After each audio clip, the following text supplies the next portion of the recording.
انہوں نے کہا اللہ کے بندو بولو نا گدھا گاڑی. لیکن گدھا گاڑی بولتے ہوئے ان کو کیا آ رہی ہے؟ شرم.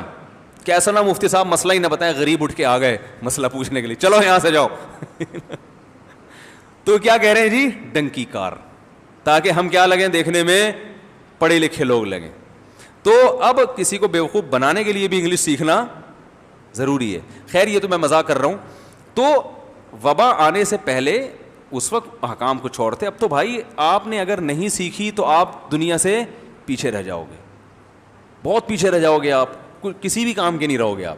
ڈاکٹر ذاکر نائک کی ایک ترقی کی بہت بڑی وجہ یہ ہے کہ ان کی اسپیچز ایک بین الاقوامی زبان میں ڈیلیور ہوتی ہیں, ساری دنیا سنتی ہے. ہمیں صرف اردو اسپیکنگ جانتے ہیں. میں ملیشیا گیا تو وہاں جو مسلمان تھے وہ تو بڑے ملنے کے لیے, ملیشین نہیں آئے مجھ سے ملنے کے لیے, ان کو پتہ ہی نہیں تھا یہ مولانا صاحب ہیں کون, کوئی ملیشیا کا آدمی. اور مفتی مینک بہت اچھا کام کر رہے ہیں, وہ جاتے ہیں تو ملائی بھی ان سے ملنے کے لیے آتے ہیں, اور ہر قوم کا آدمی ملتا ہے کیونکہ بین الاقوامی زبان ہے نا.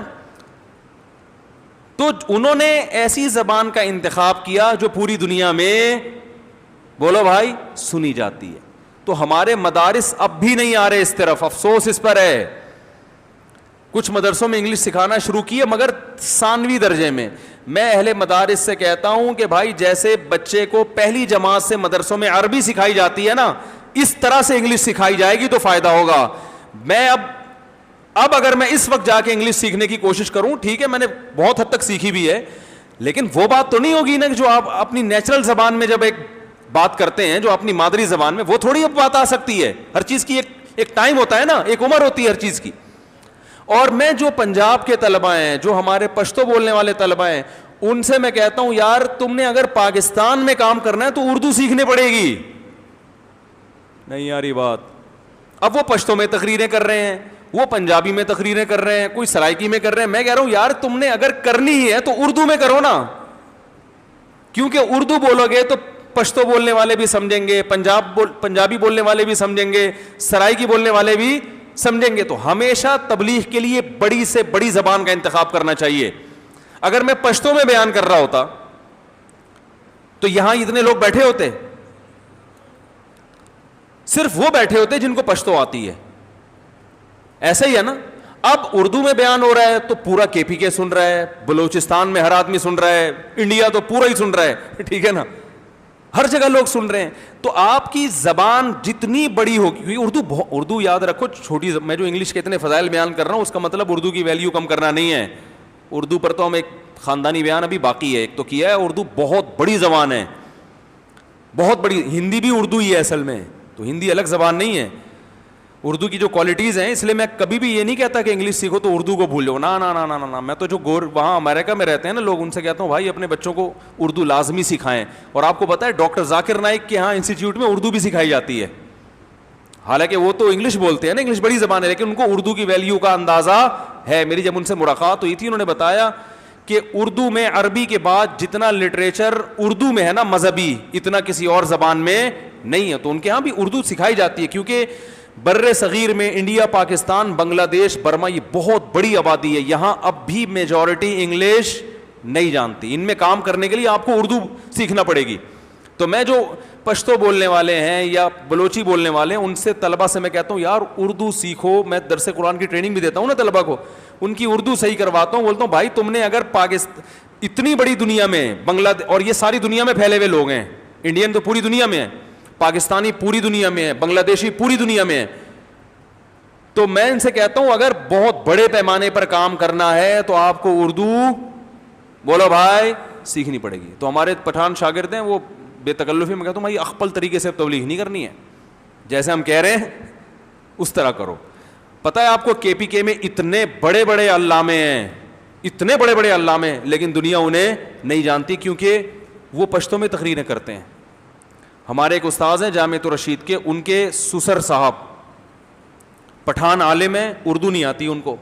اتنے بڑے عالم کہ جب صحیح بخاری کا جب طالب علم تھے نا پرچہ دیا انہوں نے, تو عربی میں پورے سارے جوابات لکھے. یہ کمال نہیں ہے, عربی میں تو لوگ لکھ سکتے ہیں, جوابات عربی میں اور شاعری میں. جتنے سوال ان سے پوچھے گئے صحیح بخاری کے پرچے میں, ہر سوال کا جواب شعر بھی اردو نہیں, بولو بھائی عربی.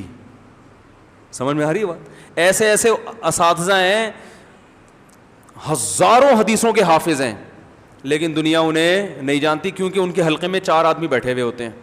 2 وجہ سے. ایک تو میڈیا کا استعمال نہیں کرتے, ویڈیو کو حرام کہتے ہیں. جب ویڈیو کو حرام کہیں گے دنیا کو کیا پتہ چلے گا آپ کون ہیں, کہاں ہیں, کیا ہے. وہ تو محلے کے گاؤں کے 6 آدمی جو آپ کو جانتے ہیں بس وہی بیٹھیں گے. دوسرا, زبان اردو استعمال نہیں کر رہے, جس سے ان کا حلقہ کیا ہو گیا, محدود. تو میں ان سے کہتا ہوں یار اتنے بڑے بڑے علامے KPK میں ہیں, یہ بیچارے اپنی صلاحیتوں کو چند لوگوں تک محدود کر کے دنیا سے چلے جائیں گے. ان کی صلاحیت سے 4 آدمیوں نے فائدہ اٹھایا. تو یہ مسئلہ ہو رہا ہے آج کل. خیر بات کہاں سے, یہ اس پہ تلوار پہ بات شروع ہوئی تھی.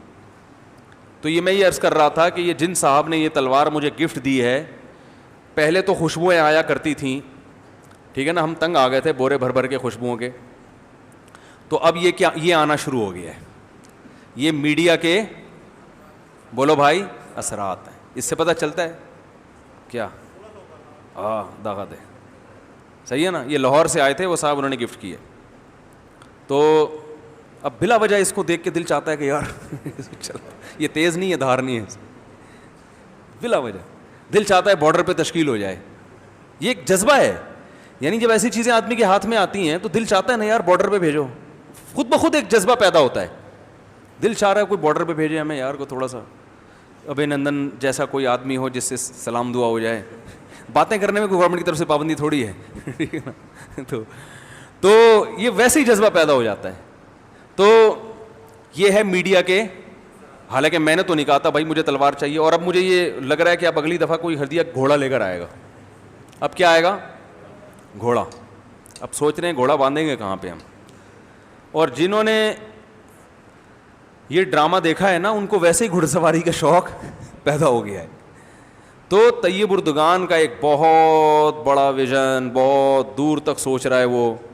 اس نے بولا بھائی یہ ڈراموں سے, فلموں سے انقلاب آیا ہے, اور لیکن ہمارے یہاں ہوتا پتہ ہے کیا ہے, جب کوئی اس طرح کی تحریکوں کے مقابلے میں اسی طرز پہ محنت کرتا ہے تو محنت معیاری نہیں ہوتی. جیسے مکہ کولا اور زمزم کولا آئے تھے نا, پیپسی کے خلاف بائیکاٹ ہوا تھا. وہ جیسے ہمارے اکثر اسلامی اسکولوں کا حال ہے, وہ کہتے ہیں ہم بیکن ہاؤس اور سٹی اسکول کے مقابلے میں اسی معیار کا اسکول بنائیں گے, ماحول اسلامی ہوگا. وہ ماحول تو تھوڑا بہت اسلامی ہوتا ہے لیکن تعلیم معیاری نہیں ہوتی, تو پھر اور زیادہ بدنامی ہوتی ہے. طیب اردگان نے خاندانی کام یہ کیا کہ بھائی بناؤں گا بھی ڈرامہ اور معیار پہ سمجھوتا نہیں کروں گا. تو اس لیے وہ ہٹ ہو گیا, دنیا دیکھ رہی ہے, ہم ہی نہیں دیکھ رہے. اور میں پھر بھی جو ڈرامے نہیں دیکھتے ان کو میں واقعی ترغیب نہیں دیتا. میں ان سے کہتا ہوں یار کتاب پڑھو, تاریخ پڑھو, اردغل کی ہسٹری پڑھو کتاب کے ذریعے, وہ زیادہ فائدہ مند ہے. کتاب سے کا ذوق پیدا ہوگا. تو یہ اچھی بات ہے. کسی ہیروئن کی سے آپ یہی کہیں کہ یار زمزم پیو تو اچھی بات ہے, لیکن عملی طور پر ایسا ہوتا نہیں ہے نا. جو دنیا, کچھ لوگ تو کتاب پڑھ لیں گے, زیادہ تر نہیں پڑھیں گے, تو ان کو یہ کہا جائے گا یار چلو some thing is better than nothing.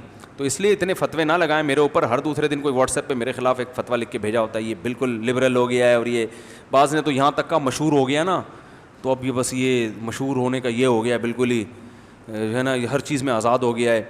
تو زمینی حقیقت کو دیکھ کے چلنا چاہیے. اور یہ جدید وسائل اور ذرائع کا استعمال اگر ہم نے آج اگر نہیں کیا نا تو ہم بہت کل بھی آنا ہے ہم نے اسی طرف.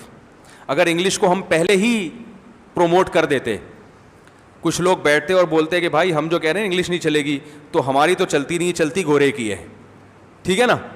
اور آج سے 50 سال کے بعد جو ماحول جس طرف جا رہا ہے وہ اسی طرف جائے گا کہ آج نہیں تو کل سیکھنی پڑے گی, تو آج ہی سیکھ لو. تو اگر پہلے ہی ہمارے مدارس کے طلبہ انگلش سیکھ لیتے تو آج لبرل لوگ ہم سے انگلش سیکھ رہے ہوتے.